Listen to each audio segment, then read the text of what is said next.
القصص سورۃ القصص مکی ہے۔ اس میں 88 آیتیں اور 9 رکوع ہیں۔ نام: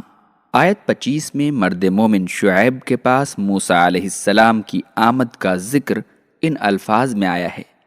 فَلَمَّا جَاءَهُ وَقَصَّ عَلَيْهِ الْقَصَصَ قَالَ لَا تَخَفْ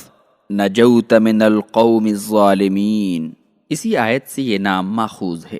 اور چونکہ دعوت اللہ کی تاریخ میں موسیٰ علیہ السلام، فرعون اور بنی اسرائیل کے قصوں کی بڑی اہمیت ہے، اسی لیے ان کی اہمیت کے پیش نظر اس سورت کا نام القصص رکھ دیا گیا ہے، یعنی وہ سورت جس میں بہت ہی اہم تاریخی اور دعوتی قصے وارد ہوئے ہیں۔ زمانہ نزول: ابن مردویہ اور بیہقی نے کتاب الدلائل میں ابن عباس رضی اللہ عنہما سے روایت کی ہے کہ سورۃ القصص مکہ میں نازل ہوئی تھی۔ طبرانی نے ابن عباس رضی اللہ عنہما سے روایت کی ہے کہ آیات 52-53 ان اصحاب نجاشی کے بارے میں نازل ہوئی تھیں جو معرکہ احد میں شریک ہوئے تھے۔ اسی طرح آیت 85 کے بارے میں آتا ہے کہ وہ مقام جحفہ میں سفر ہجرت میں نازل ہوئی تھی۔ کفار مکہ کے ذہنوں میں نبی کریم صلی اللہ علیہ وسلم کی نبوت سے متعلق جو شبہات پیدا ہوئے تھے، مختلف اسالیب میں قرآن کریم نے انہی کے ازالے کی کوشش کی ہے اور انہیں باآور کرانا چاہا ہے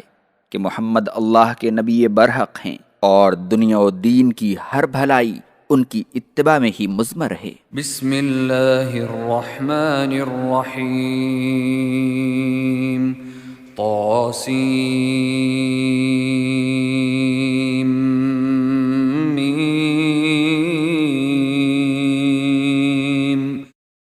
میں شروع کرتا ہوں اللہ کے نام سے جو نہایت مہربان، بے حد رحم کرنے والا ہے۔ طاسیم میم، یہ حروف مقطعہ ہیں، ان کا معنی و مفہوم اللہ ہی بہتر جانتا ہے۔ تلک آیات الکتاب المبین، یہ سورت کتاب مبین کی آیتیں ہیں۔ مفسرین لکھتے ہیں کہ تلکا اس میں اشارہ بعید لانے سے مقصود قرآن کریم کی عظمت کی طرف اشارہ ہے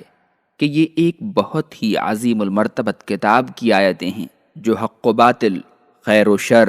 اور ہدایت و گمراہی کو انسانوں کی خیر خواہی میں کھول کر بیان کرتی ہے۔ نتلو علیک من نبأ موسیٰ وفرعون بالحق لقوم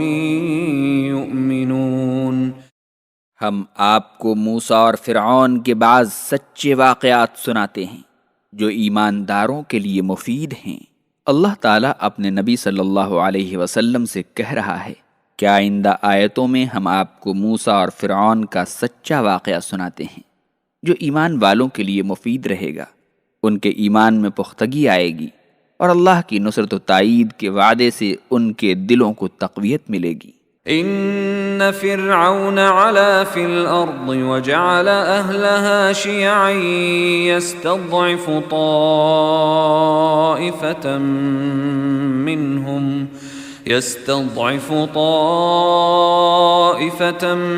منهم يذبح ابناءهم ويستحيي نساءهم انه كان من المفسدين۔ بے شک فرعون سرزمین مصر میں بہت متکبر ہو چلا تھا اور وہاں کے رہنے والوں کو اس نے مختلف گروہوں میں بانٹ دیا تھا۔ ان میں سے ایک گروہ یعنی بنی اسرائیل کو اس نے بہت ہی کمزور بنا رکھا تھا، ان کے لڑکوں کو ذبح کر دیتا تھا اور ان کی عورتوں کو زندہ چھوڑ دیتا تھا۔ بے شک وہ بڑا فساد برپا کرنے والا تھا۔ قصے کا آغاز یوں ہو رہا ہے کہ مصر کا بادشاہ ولید بن ریان، جو فرعون کے لقب سے جانا جاتا تھا، اپنی حکومت و بادشاہت کی رعونت میں بہت آگے بڑھ گیا تھا، حتیٰ کہ رب اور معبود ہونے کا دعویٰ کر بیٹھا تھا، اور بنی اسرائیل کو مختلف ٹولیوں میں بانٹ کر ان سے غلاموں کی طرح خدمت لیتا تھا، ان کے لڑکوں کو قتل کر دیتا تھا اور ان کی عورتوں کو زندہ رکھتا تھا، اور اس کی وجہ یہ تھی کہ اس کے قبطی مشیر کاروں نے اس سے کہا تھا کہ بنی اسرائیل میں اگر یوں ہی افزائش نسل ہوتی رہی تو وہ دن بدن قوی ہوتے جائیں گے، یہاں تک کہ ایک دن وہ مصر کی حکومت پر قابض ہو جائیں گے۔ انہوں نے اس کو اپنے باپ دادوں کے حوالے سے ابراہیم علیہ السلام کی یہ پیغمبرانہ خبر بھی سنائی تھی کہ فرعون کی حکومت کا خاتمہ ایک ایسے لڑکے کے ہاتھوں ہوگا جو ان کی نسل سے ہوگا۔ اسی لیے اس نے بنی اسرائیل کی افزائش نسل کو روکنے اور اس بچے کو ختم کرنے کے لیے جس کے ہاتھوں تخت فرعون کو تاراج ہونا تھا، اس نے غلامی کی زندگی بسر کرنے والے بنی اسرائیل کے بچوں کو قتل کروانا شروع کر دیا اور ان کی عورتوں کو لونڈیاں اور خادمائیں بنا کر ان سے خدمت لینے لگا۔